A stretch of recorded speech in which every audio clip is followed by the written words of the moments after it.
Señor Murdoch, to the lo State Department of Corrections on each of the estoy murder indictments poniendo a control del Departamento de for the murder of Correccionales your wife, por Maggie Murdoch. estos encauzamientos por el Sentence you asesinato de su to esposa Maggie term Murdoch. for the rest of your natural La life.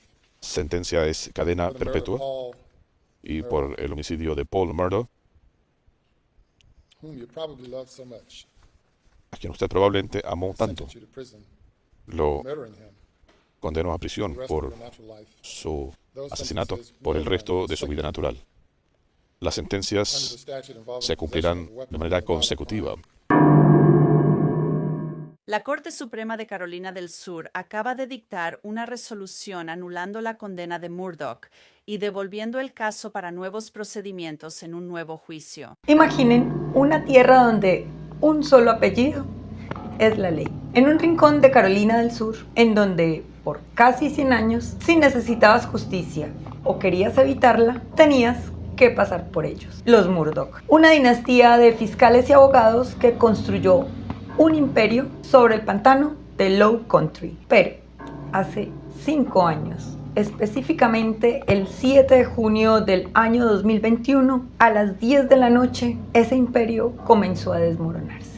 Una llamada al 911, una escena dantesca en las perreras de la casa. 2 cuerpos, una madre y su hijo. Y lo que parecía la tragedia de un hombre poderoso terminó siendo el destape de una cloaca de robos millonarios, adicciones ocultas y un encubrimiento de muertes con una frialdad incalculable. En este año 2026, este caso tuvo un giro totalmente inesperado. Y cuando creímos que este libro ya se había cerrado, el sistema volvió a colapsar. La condena de Alex Murdoch ha sido anulada en mayo pasado y volverá a juicio por el asesinato de su esposa y de su hijo. Hola, soy Anko. Bienvenidos a mi canal Memento, un espacio para nunca olvidar.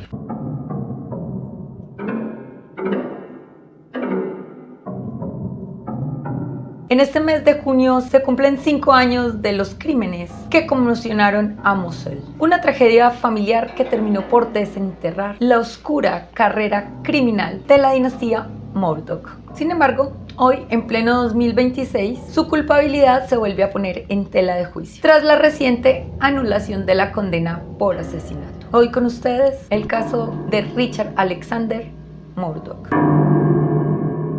Para hablar de Alex Murdoch hay que hablar de los cimientos. Desde 1920, la familia controló el circuito judicial. 3 generaciones: Randall Sr., Randall Buster Jr. y Randall III. Durante 86 años, ellos decidían quién iba a la cárcel y quién caminaba libre en 5 condados de Carolina del Sur. Operaban bajo un modelo dual. Eran los fiscales jefes, pero también dueños del bufete privado PMPED. Imaginen el conflicto de intereses. En la mañana te procesaban como Estado, por la tarde te defendían o te demandaban civilmente como privados. Alex Murdoch nació en esta cuna de oro. Él no era un loco que apareció de la nada. Era un eslabón de una cadena de poder que se sentía intocable. Trabajaba como fiscal en tiempo parcial y a la vez como abogado de litigios. En Low Country todos los abogados conocían su apellido. Sabían que si un Murdoch estaba en la sala, el dinero iba a fluir. Pero detrás de esos trajes caros, esos autos lujosos, Alex Murdoch estaba construyendo un castillo de naipes financiero. En la universidad conoció a Margaret Brandstetter, o Maggie, con quien se casó y formó lo que el Low Country consideraba la familia perfecta. Tuvieron 2 hijos, Buster el mayor, destinado a seguir los pasos legales de la familia, y Paul el menor, el más apegado a la vida del campo. A ojos del mundo, Alex era un hombre exitoso, un gigante de más de 1,90 m, carismático y amigable, que trabajaba como fiscal a tiempo parcial y como un multimillonario abogado de litigios. En el Low Country, los jurados conocían su apellido. Sabían que, si un Murdoch estaba en la sala, el dinero iba a fluir. Vivían entre su lujosa casa en la playa de Edisto y Moselle, una imponente finca de caza de más de 600 hectáreas. Pero detrás de los trajes caros, las propiedades inmensas y las sonrisas familiares, la realidad de Alex era un caos absoluto. Mientras mantenía las apariencias, luchaba en secreto con una profunda y costosa adicción a los opioides, especialmente a la oxicodona, que arrastraba desde hacía unos años, un secreto que devoraba su dinero y su mente. Detrás de esa fachada del padre y esposo ideal, Alex estaba construyendo en completa soledad un castillo de naipes financiero que estaba a punto de colapsar.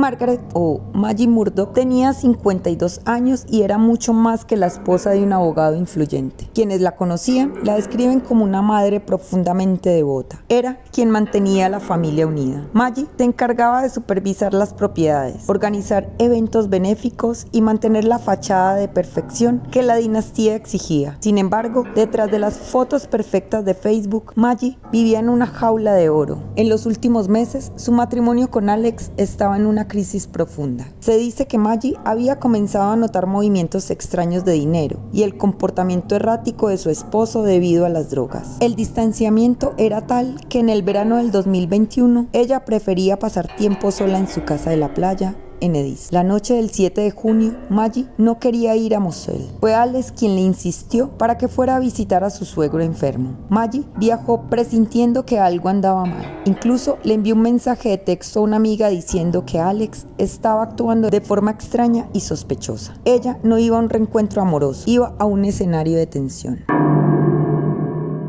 Richard, o Buster Murdock, el mayor, era el hijo que intentaba cumplir con las expectativas del apellido. Estudiaba Derecho y mantenía un perfil más reservado, aunque siempre bajo la sombra de los secretos familiares. Y luego estaba el menor, Paul Murdock, de 22 años. Paul era un verdadero dolor de cabeza para la familia y para la comunidad. Aunque de día era un joven universitario que amaba la casa, cuando el alcohol entraba en su sistema, Paul se transformaba por completo. Sus propios amigos y su novia testificaron que Paul sufría de una metamorfosis violenta y errática cuando bebía. Llegaba a ser tan destructivo y lejano a sí mismo que sus amigos le tenían un apodo a esa segunda personalidad malvada. Lo llamaban Timmy.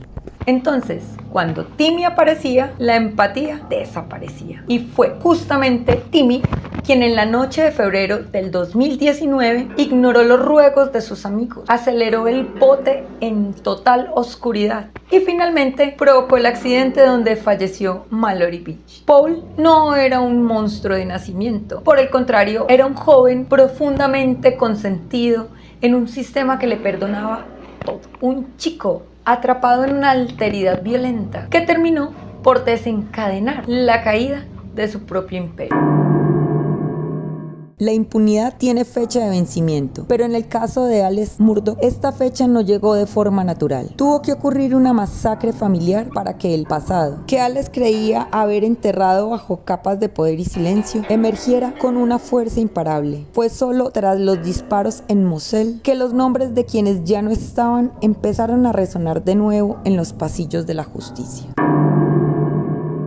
Steven Smith tenía solo 19 años. Era un joven brillante, estudiante de enfermería, abiertamente homosexual en una comunidad rural y profundamente conservadora como el Low Country. Quienes lo conocían lo recuerdan como alguien decidido a salir adelante, pero la noche del 8 de julio del 2015, su luz se apagó en una carretera oscura del condado de Hampton. Su auto se había quedado sin gasolina y Steven decidió caminar en la penumbra buscando ayuda, pero nunca llegó. Su cuerpo hallaba a mitad de la calzada. Presentaba una laceración masiva y devastadora en el cráneo. El impacto fue tan violento que su hombro derecho estaba dislocado y su cabeza severamente deformada. Sin embargo, la escena del crimen no encajaba con la versión oficial. El médico forense inicial dictaminó que Steven había sido víctima de un atropello y fuga, pero la patrulla de caminos de Carolina del Sur notó algo perturbador. Los zapatos de Steven seguían puestos. No había marcas de frenado en el asfalto, ni un solo pedazo de vidrio, plástico o pintura de ningún vehículo en kilómetros a la redonda. Además, la herida en su cabeza parecía el resultado de haber sido golpeado con un objeto contundente y pesado en movimiento, como un bate de béisbol o una herramienta, desde un auto en marcha y no el impacto de un parachoques. ¿Por qué crees tú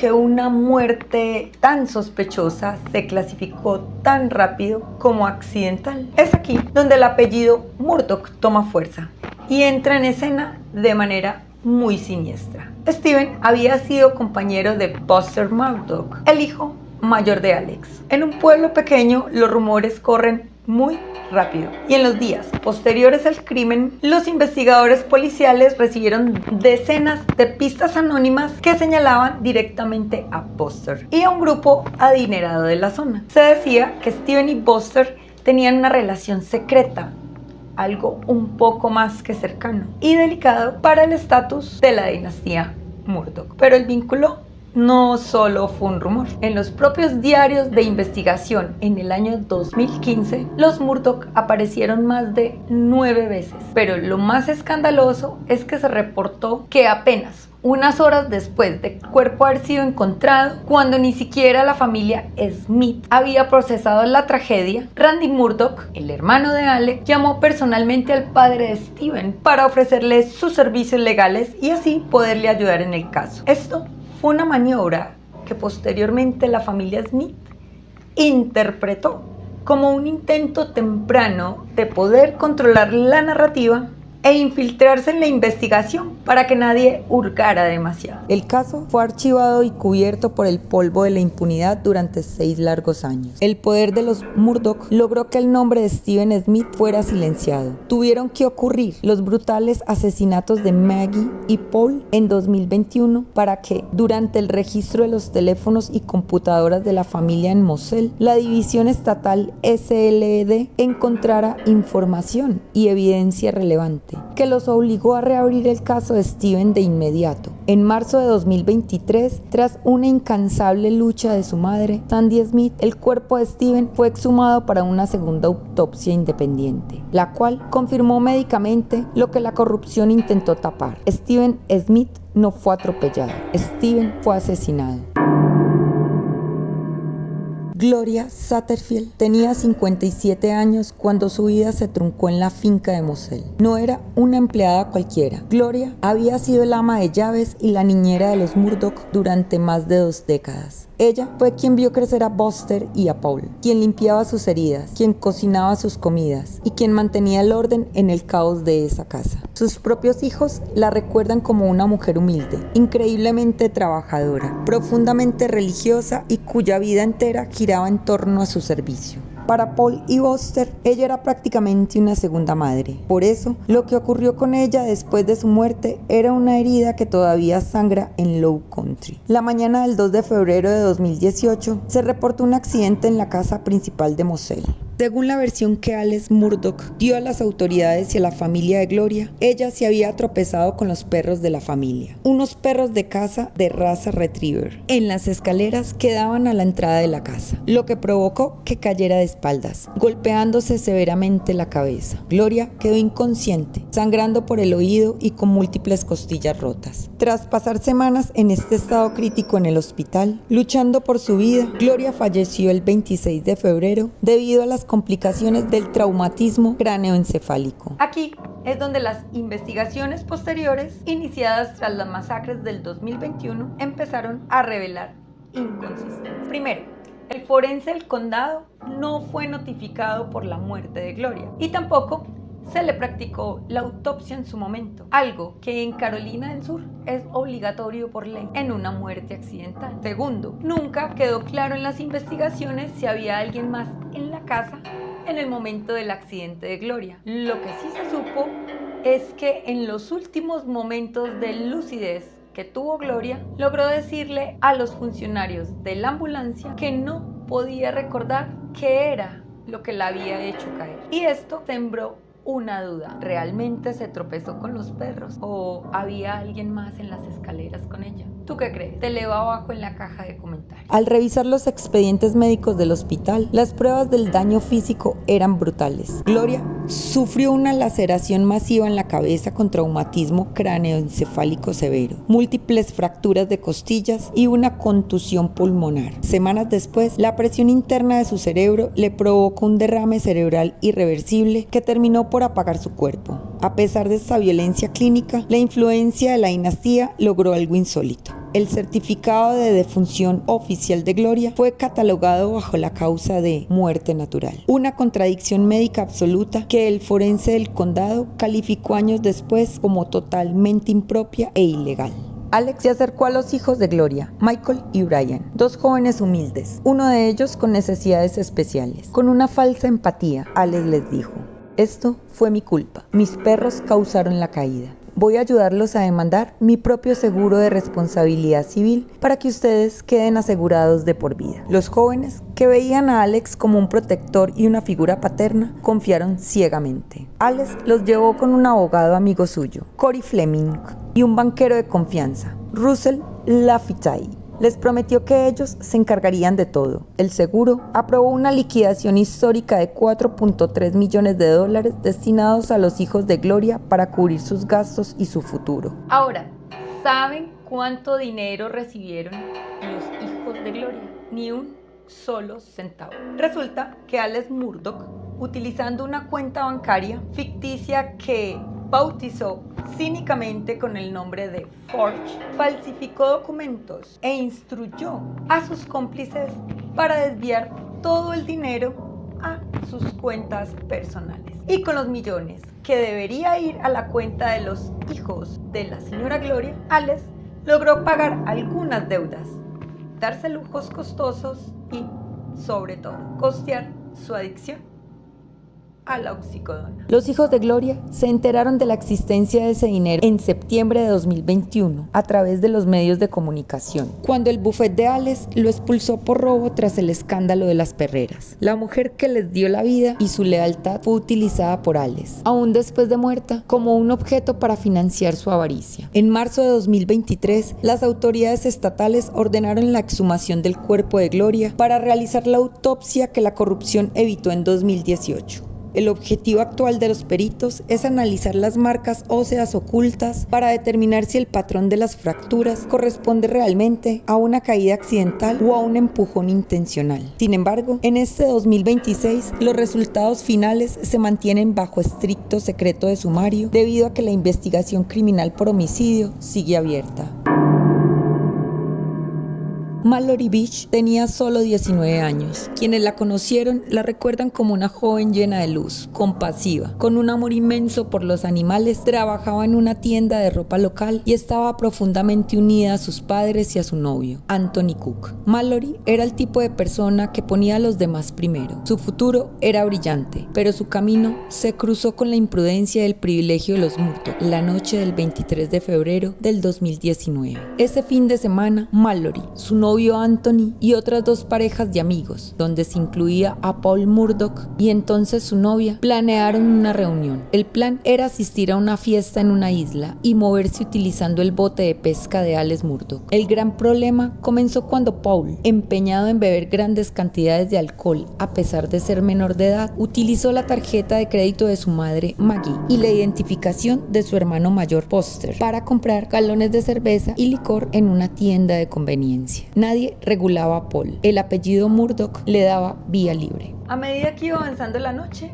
la tensión en el bote ya era desesperante. Paul estaba completamente ebrio. Sus amigos testificaron que fue precisamente en ese trayecto donde apareció Timmy, ese alter ego oscuro y sombrío que tenía Paul cada que se embriagaba. Comenzó desnudándose parcialmente en el frío de la noche. Posteriormente cuentan los testimonios que comenzó a gritarle a su novia, también a empujarla, y finalmente se obsesionó con conducir el bote a la máxima velocidad por los oscuros y traicioneros canales del río Beaufort. Los chicos le suplicaron que parara, que los dejara bajar o que otro condujera. El novio de Mallory, es decir, Anthony, incluso se ofreció para conducir, pero Paul, sintiéndose intocable, se negó rotundamente e incluso reaccionó con violencia. La madrugada del 24 de febrero de 2019, a las 2:20 de la mañana, ocurrió el desastre. En medio de una densa niebla y a una velocidad totalmente temeraria, el bote saltó por los aires al estrellarse de frente contra las vigas de madera del puente de Archer Creek. El impacto fue brutal. Los jóvenes salieron despedidos o golpeados severamente contra la estructura. Milley Altman y Morgan Ducty sufrieron heridas graves. El novio de Mallory terminó con el hombro dislocado, pero en medio de los gritos, el pánico y la oscuridad del agua congelada, Anthony Cook se percató de lo peor. Mallory Mallory no estaba. Había salido despedida por la fuerza del choque directo y el río se la había tragado. Tuvieron que pasar 7 largos y agónicos días de búsqueda desesperada por parte de los equipos de rescate y voluntarios locales para que el cuerpo sin vida de Mallory fuera recuperado a unos 8 kilómetros de la escena del accidente. La causa oficial de muerte fue ahogamiento secundario a un traumatismo por fuerza contundente. Mientras los amigos de Mallory lloraban en el hospital y su familia vivía una pesadilla, la maquinaria de los Murdoch se activó de inmediato. Alex Murdoch y su padre Randolph III llegaron al hospital incluso con ropa de dormir, con una lucidez totalmente fría y calculado. Los testigos afirman que Alex iba de habitación en habitación, tratando de presionar a estos jóvenes sobrevivientes en sus camillas, susurrándoles al oído: no digas quién iba conduciendo. E incluso intentó culpar a otro de estar manejando el bote. Pero esta vez el poder le falló, ya que la familia de Mallory se negó a esta intimidación y por el contrario contrataron al abogado Mark Tinsley e iniciaron una demanda civil multimillonaria por homicidio culposo contra Alex Murdoch por haber facilitado tanto el bote y el alcohol a su hijo Paul. Y para poder obligar a Alex a pagar, el tribunal le exigió algo que jamás pensó que tendría que entregar, y era precisamente sus declaraciones de bienes y estados financieros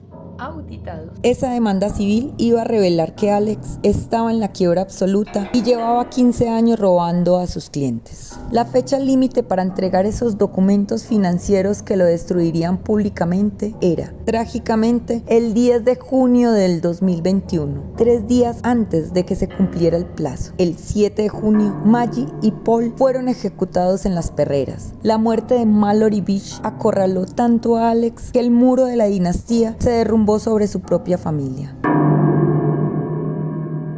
Aquí ya llegamos al punto de no retorno. El lunes 7 de junio del año 2021 comenzó como el día del juicio final para las finanzas de Alex Murdoch. A primera hora, la directora financiera de su propio bufete lo acorraló exigiéndole respuesta por miles de dólares que se habían evaporado. Para Alex, el suelo ya se estaba abriendo a sus pies. Pero esa misma noche, la atención se trasladó para Moselle, esa inmensa propiedad que es un área de caza rodeada de árboles y mucho silencio. Maggie había llegado al lugar presionada por Alex y Paul estaba allí supervisando los terrenos. Nadie en ese pueblo se imaginaba que el escenario de la opulencia de los Murdoch se convertiría en cuestión de minutos en un matadero. El reloj marcaba pasadas las 8:30 de la noche. La cena había terminado. El ambiente en la finca era aparentemente calmado. Paul bajó a la zona de las perreras, a unos 300 metros de la casa principal, para revisar a los perros de caza. Maggie lo siguió poco después. Fue entre las 8:49 y las 8:50 p.m. cuando el silencio de la noche fue quebrado por el estallido seco de una escopeta calibre 12. Paul estaba dentro del cuarto de suministros de comida para los perros. El primer disparo lo alcanzó en el pecho, haciéndolo retroceder, pero no fue letal. El segundo disparo fue el definitivo. Realizado a quemarropa, el proyectil entró por la parte superior de su hombro izquierdo y la cabeza, provocando una descarga devastadora que causó lesiones craneales masivas e incompatibles con la vida. El cuerpo del joven de 22 años colapsó instantáneamente en el suelo. Al escuchar las detonaciones, Maggie, que se encontraba a unos metros de distancia, corrió desesperada hacia su hijo. No tuvo ni tiempo de asimilar el horror. El atacante ya había soltado la escopeta y empuñaba otra arma, un rifle de asalto calibre .300 Blackout. Maggie intentó huir, dando la espalda, pero los proyectiles la alcanzaron. Recibió un total de 5 disparos. Las balas impactaron sus piernas, su torso y finalmente, cuando ya estaba de rodillas en el suelo, un tiro fatal le entró por la parte posterior de su cabeza. La escena descrita por los peritos forenses era de una crueldad indescriptible. Madre e hijo habían sido ejecutados con armas distintas en una coreografía de violencia milimétrica.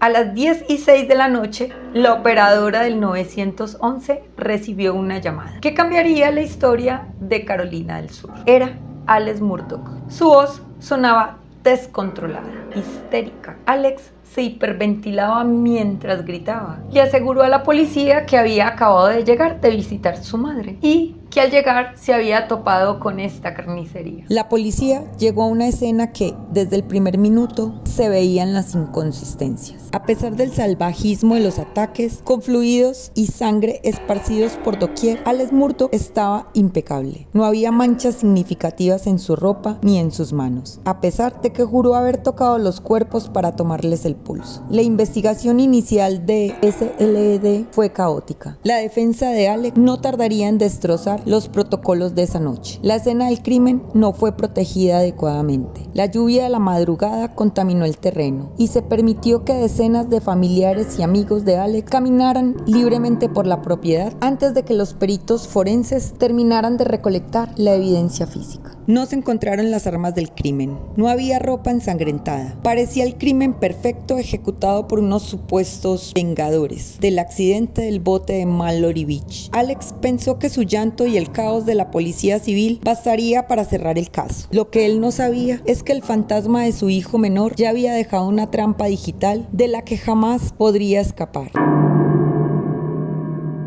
Durante casi 2 años, Alex repitió la misma historia como si fuera un mantra. Yo no estuve en las perreras esa noche, cené, me quedé dormido en el sofá, me desperté y salí a visitar a mi madre enferma en la localidad de Almeda. Era una coartada simple, pero efectiva en un pueblo donde nadie se atrevía a cuestionar las palabras de un Murdaugh. Alex pensó que el fuego de las armas había destruido cualquier cabo suelto. Lo que nunca imaginó es que tanto la tecnología como la honestidad de una mujer humilde y trabajadora se convertiría finalmente en la voz de los que él ya había silenciado. Meses después de la masacre, los peritos del servicio secreto lograron romper la seguridad del iPhone de Paul Murdaugh y lo que encontraron dentro fue el clavo definitivo en el ataúd de Alex. A las 8:44 p.m., solo minutos antes de que los teléfonos de Maggie y Paul se apagaran para siempre, Paul grabó un video casual para mostrarle a un amigo el problema que tenía el perro de un conocido en las perreras.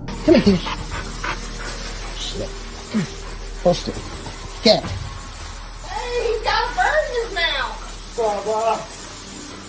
Hey, Bubba. That's a guinea. There's a chicken.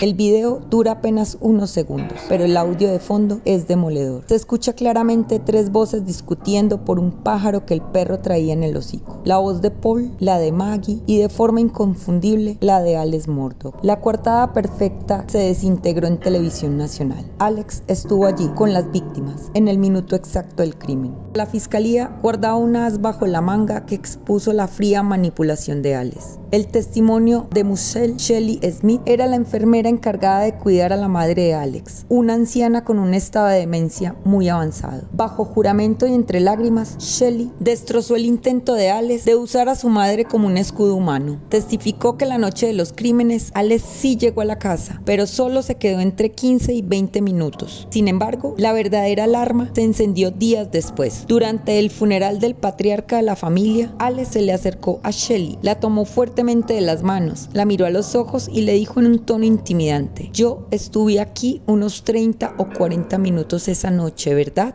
Estaba intentando implantar una línea de tiempo falsa en la mente de la testigo. Para asegurar su silencio, Alex le ofreció dinero para pagar los gastos de su futura boda y le prometió conseguirle un mejor empleo en el hospital local. Shelley testificó que se sintió sumamente asustada y presionada por el poder del hombre que tenía enfrente. Además, aportó un dato que erizó la piel del jurado. Pocos días después de los asesinatos, vio a Alex llegar a la casa de su madre temprano en la mañana, cargando un misterioso objeto de plástico azul, una lona impermeable, y subirlo sigilosamente al segundo piso. Una lona que la policía encontraría más tarde en un armario y que la fiscalía sospechaba que fue utilizada para transportar las armas o la ropa ensangrentada que nunca aparecieron. Con esta coartada pulverizada por el video en el teléfono y por el testimonio de aquella enfermera, Alex ya tenía el agua hasta el cuello. 3 meses después de estos crímenes, en septiembre del 2021, su bufete descubrió que había malversado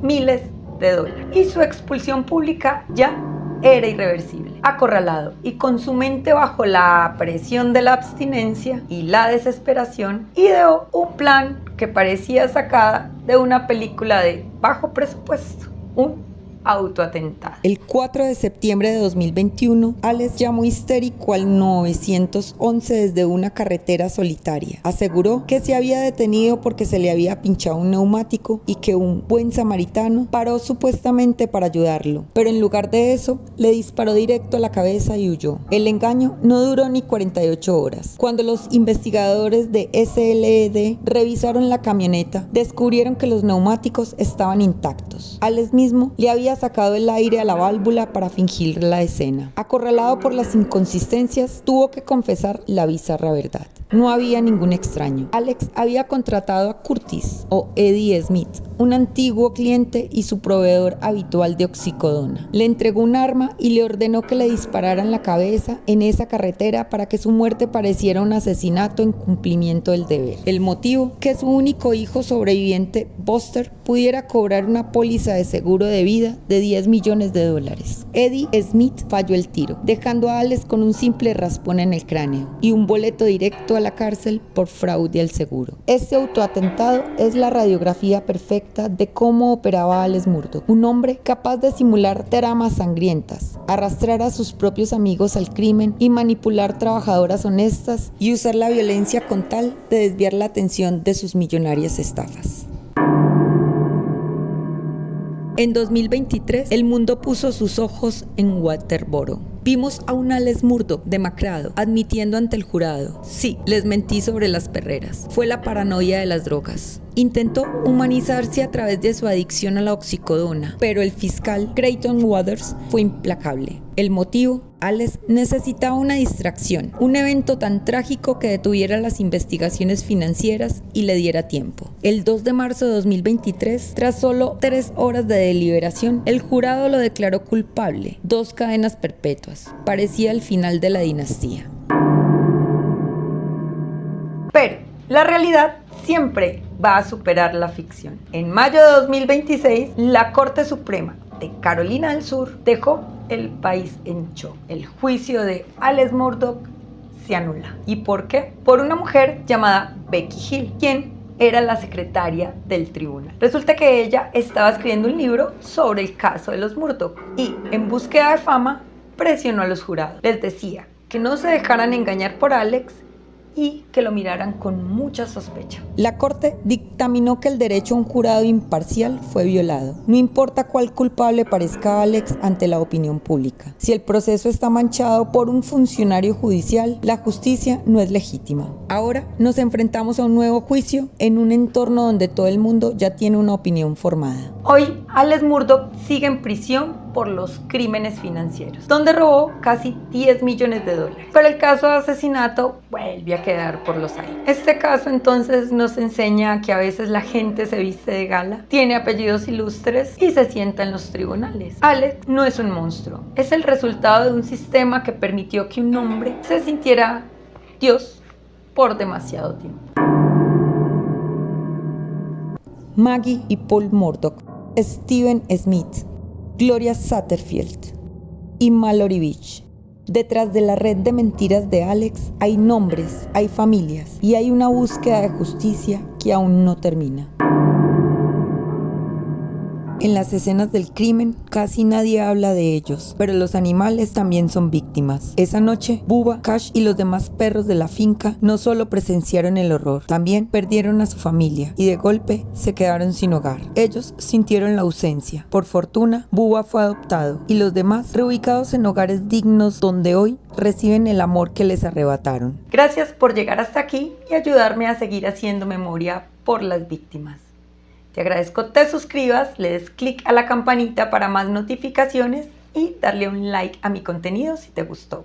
También puedes compartirlos con personas que les guste el True Crime. También te invito a visitar mis redes sociales. Gracias.